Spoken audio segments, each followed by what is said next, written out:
like the song. Okay, they didn't tell me what the song was going to be. It's very important to me, being in the music industry, what song you walk on stage to, right? Thanks for being here. It's nice to see all your faces. I hope you had a good, relaxing, long weekend. Here to do some work today. So my slide deck is entitled Growth Lessons from a Neophyte because our company is only 20 months old. So I'm going to actually reach back a little bit further because I'm almost 40 and I've done other things in my life that have given me lessons in growth.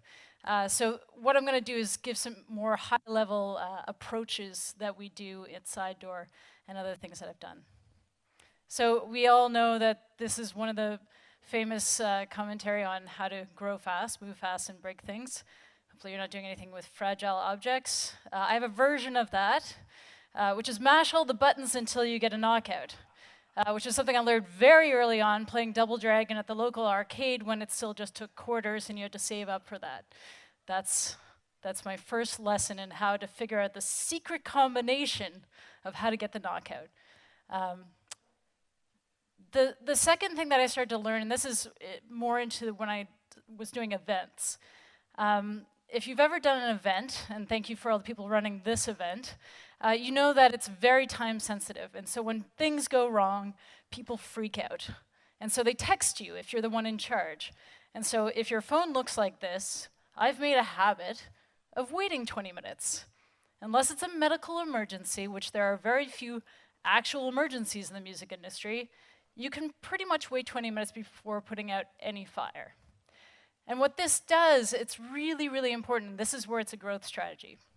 You're actually treating your customers and your teammates as grown-ups who can solve their own problems. And it's not that you're not going to let them hang there too long. You are going to reach in. But what that 20 minutes does is allow them to try to solve the problem themselves. And usually they do. I would say most of the time they do. And when they do, they build resilience. They got over the problem. They figured it out. They're maybe a little pissed at you, but they figured it out.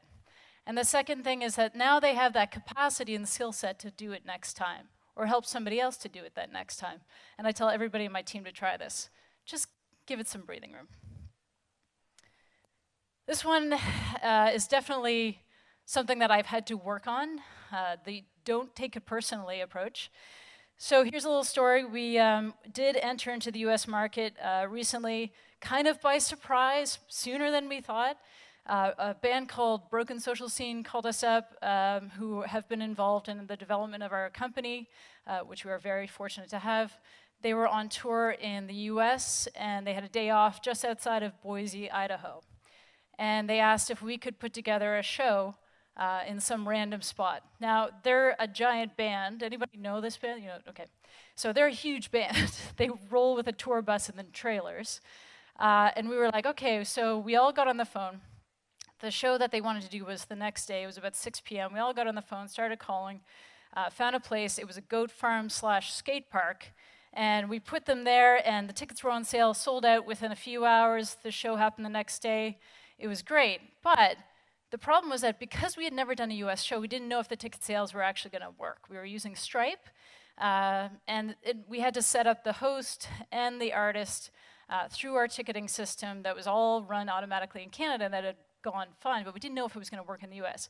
Lo and behold, it wasn't working in the US for some people because of some restrictions that US banks have. So this is about midnight. I'm writing back at the bottom here.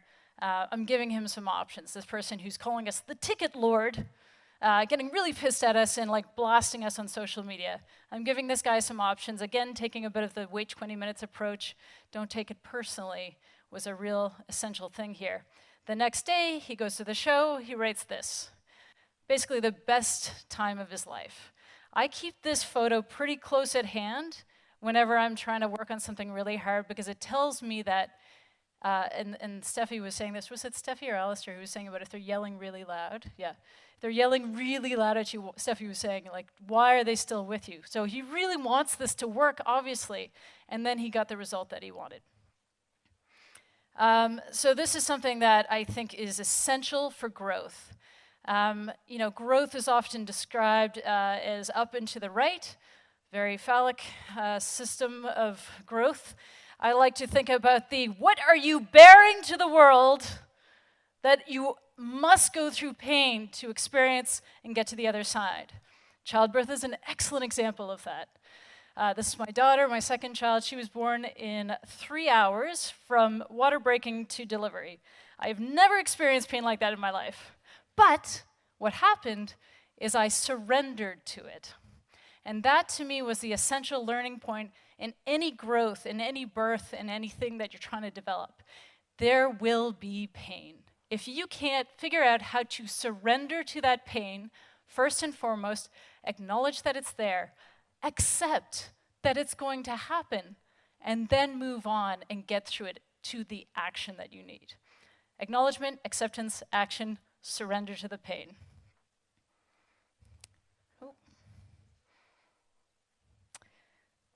So once you get through that pain, I think it's really important, and I find this really difficult. And I know I've talked to other people. I've done a workshop before on imposter syndrome. This is a thing. Being present for the gains is such a good learning lesson in growth, because when you get to the place that you're trying to go to, if you don't actually figure out how to be present in that moment, you can't hear people telling you why it worked. You can't hear people saying, this reached me in this way. You can't hear people saying, thank you. You can't let the gratitude come in and celebrate that win. And physiologically, if you are actually blocking those wins from sinking into you, you have no way for your body to seek that kind of response in the future. So train your body to understand when you're in those moments. Sink into this. This is an event I ran for 2 years called Make Do Camp. Little event, passion project, lost some money. But this was a moment at the end of the camp when people were coming up to me and saying, this has changed my life. And I'm like, nobody home, gotta go. You know, it was not sinking in. Can't let this happen. But if you're in that position, the best thing you can do is actually just draw it in. Make your body remember what that feels like, and then you will seek it out over and over again. So I'm going to speak over this video here. This is just a little sign of how we started small. So this video is just like a little capture of sort of what we did for 7 years in my house. We just ran shows, so this is sort of a more advanced version. We have a sound guy at this show. But my kids are drawing chalk, and we made some merch, and this is, years in development of just doing one thing over and over on repeat until we got it just perfect. So what we really wanted to do with Side Door is understand how to perfect it at a small scale so that we could really grow it. And in that, what's really important in that breakdown is not just how you do it right in the small part, but what can you actually control? Can I actually force people to do it the way that I do it? No. But there are certain repeatable processes that we put into the technology so that people can come in and from end to end have a show at their house or any space just by clicking a few buttons. It's really that simple. And nobody believed me this. When I was starting to do this as a house concert host, they were like, well, that's because you're in the music industry and you know. I'm like, no, I'm going to make this easy for you. I have figured out all the repeatable processes. You can make the magic. Just worry about the magic part, but don't worry about the administrative part. So start small and get it perfect at that level. And that's how you get big, because now we have almost 300 hosts across Canada and into the US, and our first show was in June of last year. And for me, that's amazing because it took me, 8 years of hosting now to figure out how do I do this as a job for my life? Well, it's happening because we figured out those very small approaches to do it right at a small scale to grow it big. And finally, I just want to leave you with this. Remember how far you've come. There's something in this journey where you're trying to grow 10x or whatever your goal is, that it's really difficult to remember to look behind you and see how far you've come. And it's not going to necessarily look like a nice path like this. It might have some pit stops and pitfalls and pivots along the way, but it's important that every part of that journey is important.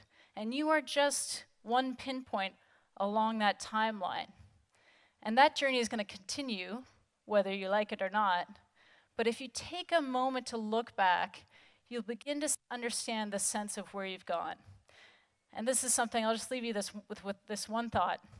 My husband always tells me this, is if you're not enjoying that journey along the way, if you're not actually enjoying the process, then you're on the wrong path. Thank you.